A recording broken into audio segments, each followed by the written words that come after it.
আমি সহজ তুমি কঠিন, আমি নাবিক তুমি জল, আমি জ্বরে পুড়ে গেলে তুমি প্যারাসিটামল। আমি যুক্তরাষ্ট্র হলে তুমি রাশিয়া কিংবা চীন, দ্বিধাদ্বন্দ্ব থাকুক চিরদিন। অস্থিরতা বাড়ছে, কোথায় লুকিয়ে রাখবো, কোন চিরকুটে লেখা হয়ে যায় দিবারাত্রির কাব্য। হ্যালো এভরিওয়ান, সং স্টোরি শর্টের পরবর্তী এপিসোডে সবাইকে স্বাগত। আজকে যে গানটা নিয়ে কথা বলবো, গানটা একদম নতুন। গানটার নাম দিবারাত্রির কাব্য।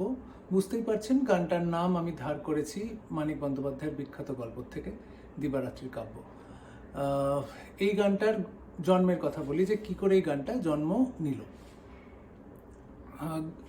এই গানটা স্পেসিফিক্যালি ছবির জন্যই তৈরি করা।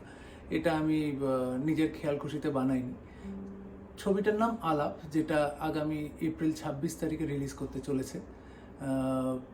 প্রেমেন্দু বিকাশ চাকির পরিচালিত এই ছবিটি যখন আমার কাছে আসে এবং চাকিদা যখন আমাকে বলে ছবির গল্পটা এবং ব্রিফ করে, যেখানে যে দুজন মূল চরিত্র আছে, মিমি আর আবির অভিনয় করেছে, তাদের একে অপরের সঙ্গে দেখা হয় না, কিন্তু তারা একটা শেয়ার্ড স্পেস তাদের মধ্যে আছে। সেখান থেকেই এই যে দুজনের একে অপরকে দেখা হচ্ছে না, কিন্তু একটা কেমিস্ট্রি তৈরি হচ্ছে। সেখান থেকে আমি দিবারাত্রির কাব্য এই নামটা ভাবি, যে এরকম একটা গান তৈরি করব। ইনফ্যাক্ট একটা সময় এই ছবিটার নামও দিবারাত্রির কাব্য হবে কিনা সেটা নিয়ে আলোচনা হয়েছে চাহিদার সঙ্গে।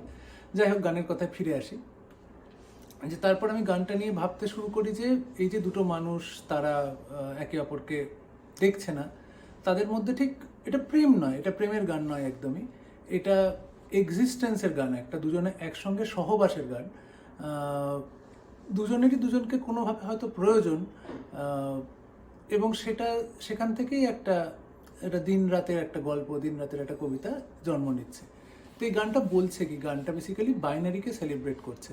আমাদের পৃথিবীতে আমাদের ভাবতে আর কি সুবিধা হয় দুরকম, দুই এক্সট্রিমে ভেবে নিলে আমাদের সুবিধা হয় অনেক সময়। সেটা সবসময় যে উপকারী তা বলছি না একবার। যেরকম দিন রাত, ভালো খারাপ, শীত গ্রীষ্ম, এগুলো আমরা সারাক্ষণ ভাবতে থাকি। আমার গানের বক্তব্য হচ্ছে যে দুজনকেই প্রয়োজন, দুটো এক্সট্রিমকেই প্রয়োজন, যাতে একটা ব্যালেন্স রাখা যায়, একটা সুন্দর একটা মধ্যপথে হাঁটা যায়। যেটা আমি খুবই কি বলবো, এটা বুদ্ধিস্ট ফিলোসফি বলা হোক বা যাই হোক, আমি মিডল পাথে খুবই বিশ্বাস করি যে, এবং আমি কোনো কিছুরই এক্সট্রিম খুব একটা নিতে পারি না। সেটা আমার ব্যক্তিগত জায়গা। এবার কিন্তু আমার বক্তব্য হচ্ছে যে দুটোরই প্রয়োজন আছে, না হলে ব্যালেন্সটা মেনটেন করা যাবে না এই গোটা বিশ্বের। এবার আসন্ন লোকসভা নির্বাচন আছে। এখানে রাজনৈতিকভাবে আমরা যদি দেখি যে ক্ষমতায় থাকে একটি দল এবং বিরোধী পক্ষ আর একটা দল থাকে। তো এই ইম্পর্টেন্স অফ অপোজিশনটাকেও এই গানটা সেলিব্রেট করে, যে আজকে যদি একজন যে আমাদের শাসক দল যে শাসন করছে, তাদের যদি আনব্রাইডেলড একটা পাওয়ার থাকে, একটা একচ্ছত্র অধিকারের জায়গা থাকে, সেটা কিন্তু ভয়ঙ্কর হয়ে যেতে পারে বলে আমার মনে হয়। সেখানে প্রয়োজন অপোজিশন, যারা চেকে রাখে এই গোটা পাওয়ারটাকে, এই ক্ষমতাটাকে চেকে রাখে। তারা একটা বিরোধী মত সারাক্ষণ ধরে জানাতে থাকে। এইভাবেই একটা সুস্থ দেশ এগিয়ে যেতে পারে, একটা আমাদের শাসন ব্যবস্থাকে সুস্থ বলা যেতে পারে, ডেমোক্রেসি বজায় থাকতে পারে। এটা রাজ্য স্তরে, দেশের স্তরে সব জায়গাতেই ভ্যালিড। এবার শুধু তো রাজনীতি নয়, বাকি পড়ে থাকে আরও অনেক কিছুই। কিন্তু ওই যে আদর্শগত জায়গা, যে খুব কনজারভেটিভ বা খুব লিবারাল, এগুলোর প্রয়োজন হচ্ছে যাতে ওভারঅল একটা ব্যালেন্স থাকে আর কি গোটা পৃথিবীর মধ্যে।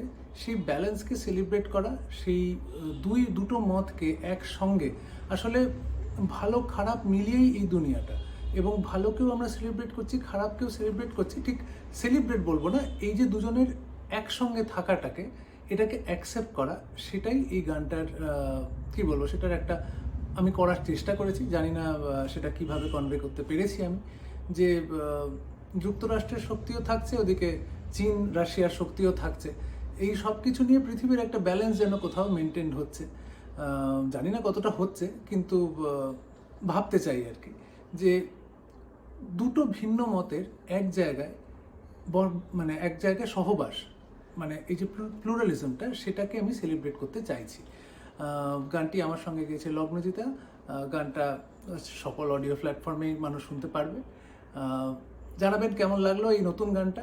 এটা কিছু মাসই হয়েছে এই গানটা তৈরি হয়েছে, 1 বছরও হয়নি হয়তো। আবার দেখা হচ্ছে পরবর্তী সং স্টোরি শর্টের এপিসোডে। ভালো থাকবেন।